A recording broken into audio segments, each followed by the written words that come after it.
솔로몬이 또 노스로 제단을 만들었으니 길이가 20규빗이요 너비가 20규빗이요 높이가 10규빗이며 또 노스를 부어 바다를 만들었으니 지름이 10규빗이요 그 모양이 둥글며 그 높이는 5규빗이요 주위는 30규빗 길이의 줄을 두를만 하며 그 가장자리 아래에는 돌아가며 소형상이 있는데 각 규빗에 소가 10마리씩 있어서 바다 주위에 둘렀으니 그 소는 바다를 부어 만들 때 2줄로 부어 만들었으며 그 바다를 노스에 황소 12마리가 바쳤으니 3마리는 북쪽을 향하였고 3마리는 서쪽을 향하였고 3마리는 남쪽을 향하였고 3마리는 동쪽을 향하였으며 바다를 그 위에 놓았고 소의 엉덩이는 다 안으로 향하였으며 바다의 두께는 한 손 너비만 하고 그 둘레는 잔 둘레와 같이 백합화의 모양으로 만들었으니 그 바다에는 3,000밭을 담겠으며 또 물두멍 10개를 만들어 5개는 오른쪽에 두고 5개는 왼쪽에 두어 씻게 하되 번제에 속한 물건을 거기서 씻게 하였으며 그 바다는 제사장들이 씻기 위한 것이더라.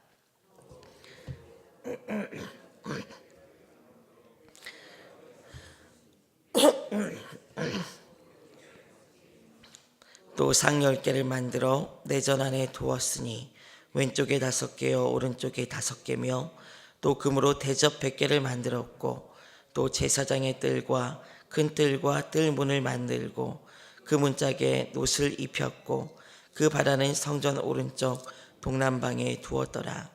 후람이 또 솥과 부삽과 대접을 만들었더라. 이와 같이 후람이 솔로몬 왕을 위하여 하나님의 성전에서 할 일을 마쳤으니 곧 기둥 둘과 그 기둥 꼭대기에 공 같은 머리 둘과 또 기둥 꼭대기에 공 같은 기둥 머리를 가리는 그물 둘과 또 그 그물을 위하여 만든 각 그물에 2줄씩으로 기둥 위에 공 같은 2머리를 가리는 성류 400개와 또 받침과 받침 위에 물두멍과 한 바다와 그 바다 아래 소 12마리와 솥과 부삽과 고기 갈고리와 여호와의 전의 모든 그릇들이라. 후람의 아버지가 솔로몬 왕을 위하여 빛나는 놋으로 만들 때에 왕이 요단 평지에서 숫곡과 스레다 사이의 진흙에서에 그것을 부어내었더라.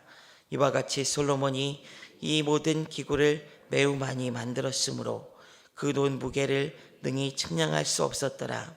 솔로몬이 또 하나님의 전의 모든 기구를 만들었으니 곧 금제단과 진설병 상들과 지성소 앞에 규례대로 불을 켤 순금 등잔대와 그 등잔이며 또 순수한 금으로 만든 꽃과 등잔과 부젓가락이며 또 순금으로 만든 불집게와 주발과 숟가락과 불 옮기는 그릇이며 또 성전 곧 지성소의 문과 내전의 문을 금으로 입혔더라.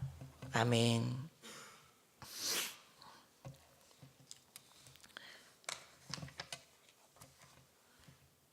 재작년에 곡성이라는 영화에서 한창 유행시킨 유행어가 하나 있습니다. 뭐냐면요, 우리 새벽이긴 하지만 한번 따라해 봅시다. 멋이 중한디. 네, 멋이 중한디. 굉장히 많이 유행했던 유행어입니다. 무엇이 중한가에 따라서 관점이 달라지고 또 강조점이 달라지게 되는 것이 사람의 인생이고 그렇습니다. 성경 말씀에서도 보게 되면은 오늘 역대기 저자는 제사장적인 관점에서 역대기를 기록하고 있음을 우리는 살펴보아 왔고 또 알고 있습니다. 그래서 열왕기서에서는 왕들의 업적과 삶을 비교적 균형 있게 기록하고 있지만 역대기 저자는 이 제사장적인 관점에서 기록하기 때문에 제사와 제단 그리고 성전과 관련된 내용을 중심으로 이 말씀을 기록해 가고 있습니다. 이 솔로몬에 대한 기록도 사실 역대하 1장부터 9장까지의 분량, 9장이나 9장이라는 그런 분량을 차지하고 있지만 솔로몬을 통한 예루살렘 성전을 건축하는 내용을 기록한 본문이 2장부터 8장까지 기록되는 것을 우리는 이 말씀에서 살펴볼 수가 있습니다. 곧 이 솔로몬의 기록에서도 알 수 있지만은 이 역대기 저자는 성전이라는 중심점과 강조점을 가지고 오늘 말씀을 기록하고 있는 것입니다. 특히 역대기를 이 성전은 역대기 저자에게 그만큼 중요한 것이었습니다. 특히 역대기를 읽는 독자들은 지금 돌아온 포로 귀한 공동체입니다. 한번 이 나라가 크게 흔들리고 우리가 이제 망했구나라고 느끼는 그런 아픔을 경험하고 돌아온 공동체입니다. 이 이스라엘 백성들은 하나님의 거룩한 백성으로 하나님께서 세우셨고 성전이라는 것은 하나님께서 이스라엘 중에 계신다는 것을 보여주고 있는 가장 중요한 이스라엘의 정체성을 담고 있는 것이기 때문에 이스라엘 백성들에게 이 성전을 그만큼 역대기 저자는 강조하고 있는 것입니다. 하나님께서는 이 성전에 속박되지 않으면서도 또 성전을 통해 복을 주시는 분이라는 것을 앞서 말씀하고 계십니다. 성전은 하나님의 백성으로서의 정체성을 담고 있습니다. 오늘 말씀에서도 이 하나님의 백성으로서 정체성을 담고 있는 이 성전을 드러내는 사람이 한 사람이 있습니다. 누구냐면은 바로 후람이라는 사람입니다. 11절에 보게 되면은 이 후람에 대해서 이렇게 기록합니다. 후람이 또 솥과 부삽과 대접을 만들었더라. 이와 같이 후람이 솔로몬 왕을 위하여 하나님의 성전에서 할 일을 마쳤으니 라고 기록하고 있습니다. 왜 이 후람이 성전이라는 것을 강조하는 사람이 되는 것일까요? 이 후람이라는 사람은 여러분들 앞에서 열왕기서에서 읽었던 히람이라는 사람을 후람으로 역대기에서는 기록하고 있습니다. 또 오늘 말씀에서 보게 되면은 11절 말씀에서 후람이 또라고 하면서 솥과 부삽과 대접을 만들었더라라고 기록하면서 또라는 말을 이야기를 하고 있어요. 이 말은 이 솥과 부삽과 대접뿐만 아니라 앞에 있는 것들도 다 후람이 만들었다는 것을 이야기하는 것입니다. 오늘 역대하 1장 4장 1절부터 보게 되면은 솔로몬이 이 성전의 기명들을 만든 것처럼 기록하고 있습니다.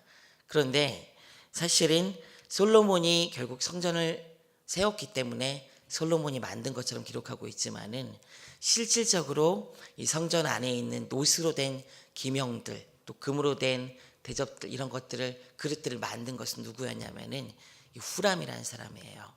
근데 이 후람이 누구냐면은 이방인으로 기록이 되고 있습니다. 번제단, 바다, 금, 등대, 떡상까지 만든 이 후람은 히람이라고 번역된 사람으로 평범한 이방인처럼 우리는 생각할 수 있습니다. 그런데 이 후람이라는 사람이 단순한 이방인은 아닙니다. 왜냐하면은 역대하 2장 13절부터 14절까지 보게 되면은 이렇게 기록합니다. 우리 함께 읽어보도록 하겠습니다. 역대하 2장 13절 14절입니다. 함께 읽습니다. 내가 이제 재주 있고 총명한 사람을 보내오니 전에 내 아버지 후람에 속하였던 자라. 이 사람은 단의 여자들 중 한 여인의 아들이요 그의 아버지는 두롯 사람이라. 능히 금은 동철과 돌과 나무와 자색, 청색, 홍색 실과 가는 배로 일을 잘하며 또 모든 아로 새기는 일에 익숙하고 모든 기묘한 양식에 능한 자이니 그에게 당신의 재주 있는 사람들과 당신의 아버지 내 주 다윗의 재주 있는 사람들과 함께 일하게 하소서. 이 후람이 보내서 건축하게 한 사람이 단의 여자들 중 한 여인의 아들이라고 이야기를 합니다. 그래서 이 사람이 성전을 건축하는데 요긴하게 쓰임받고 있다는 것을 오늘 말씀은 기록합니다. 이는 과거 성막을 만들었던 유다 지파 출신 부살렐과 단 지파 출신의 오홀리압처럼 유다 지파 출신의 이 솔로몬 왕과 단 지파와 연관된 이방인 후람이 함께 성전을 지어가고 있음을 역대기 저자는 말하고 있는 것입니다.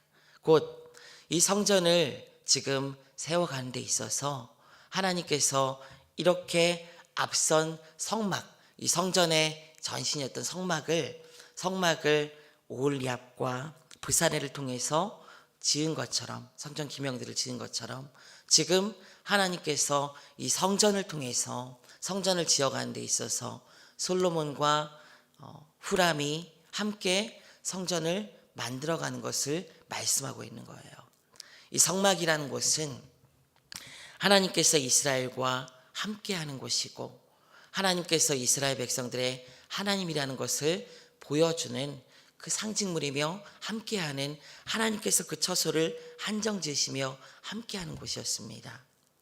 곧 지금 포로 귀환 공동체에게 강조하고 있는 것이 그것이에요. 이 성전을 통해서 하나님께서 너희와 함께하고 있다는 것을 지금 강조하고 또 강조하고 있는 것입니다. 이 역대기의 구성을 통해서 또 오늘 말씀을 통해서 하나님께서는 이스라엘 백성들의 중심이 어디이어야 되는지 말하고 있습니다. 그 중심은 성전이어야 하고, 이 성전은 바로 성전이 중심이라는 것은 이스라엘 백성들의 그 중심이 바로 하나님이어야 되는 것을 이야기하고 있는 것입니다. 여러분들의 삶은 어떻습니까? 우리의 삶이 하나님이 중심이 되어야 되는 줄 믿습니다. 다른 어떤 것보다 하나님이 중심이 되어야 됩니다. 하나님께서 주신 복이 중심이 되어서도 안 되고요. 그 하나님 자신이 바로 중심이 되어야 합니다. 하나님이 우리의 삶의 중심이 될 때 우리는 그리스도인의 정체성을 가지고 이 세상을 힘있게 살아갈 수가 있게 됩니다. 그렇다면 이 하나님이 중심이 되는 삶은 어떤 삶일까요?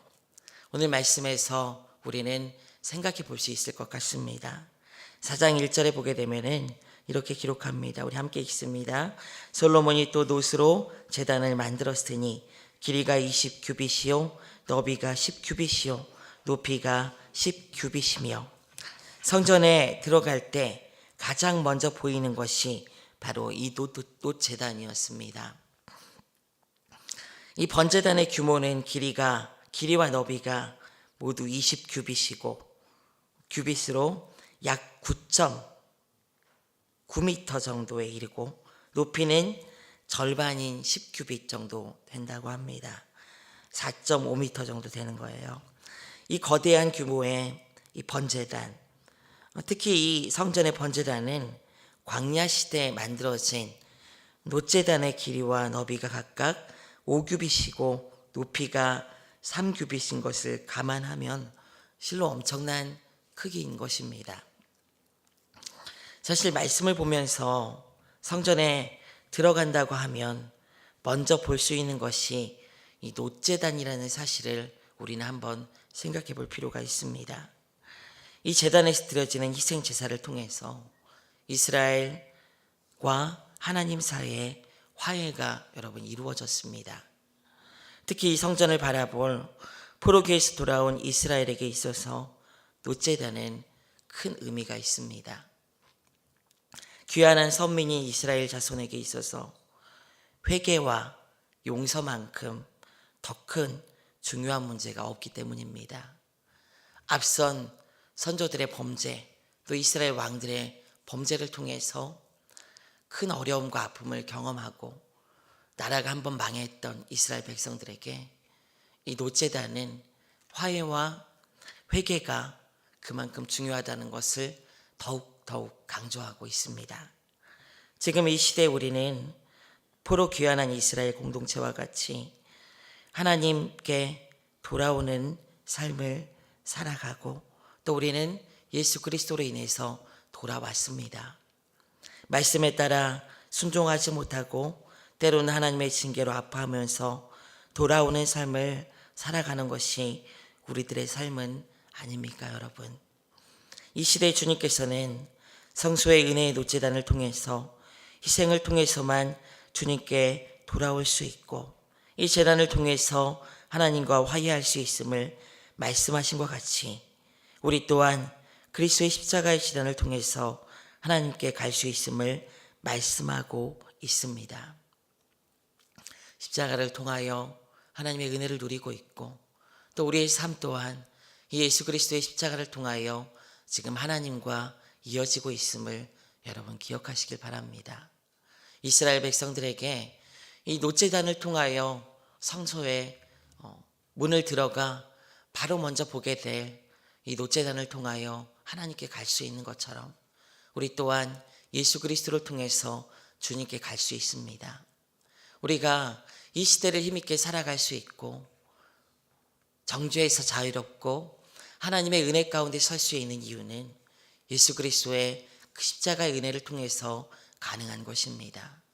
우리가 하나님 중심을 바로잡고 살아간다는 것은 바로 이 예수 그리스도를 통해서 시작하는 것이고, 예수 그리스도로 인하여 지금도 유지될 수 있다는 것을 여러분 기억하시길 바랍니다. 삶의 자리에서 이 예수 그리스도를 놓치지 않은 여러분 되시길 원합니다. 주님을 늘 묵상하시고 그 예수 그리스도의 십자가의 은혜 가운데 서서 하나님께 나아가는 복된 인생이 되시기를 원합니다. 이 예수 그리스도를 통해서 우리가 주님께 나아가는 삶은 또한 정결한 삶이라는 것을 우리는 기억해야 합니다. 놋을 부어 만든 놋제단 이후에 등장하는 것이 바다입니다. 놋을 부어 만든 바다. 이 바다는 성막의 물두멍 같은 역할을 하는 것으로서 제사장들이 그 안에서 씻기 위해서 만들어졌습니다. 하나님께 예배하고 제사하며 나가기 전에 제사장들이 먼저 정결하게 씻기 위해서 만들어진 것이 이 바다입니다. 이 바다의 규모가 특히 이 솔로몬 성전에서는 3,000밭 정도의 물을 담을 수 있을 만큼 엄청난 규모인 것을 우리는 말씀을 통해 살펴볼 수가 있습니다. 이는 많은 제사장들이 한꺼번에 들어가서 씻을 수 있는 크기였어요. 이 외에도 물두멍이 있는데 이는 사실 성막에 있는 물두멍과는 다른 것입니다. 성막에서는 제사장들이 씻기 위한 것이었지만 성전에 있는 물두멍은 그 용도가 번제에 속한 물건들, 그러니까 번제에 속한 물건들과 제물들을 씻기 위한 것이었습니다.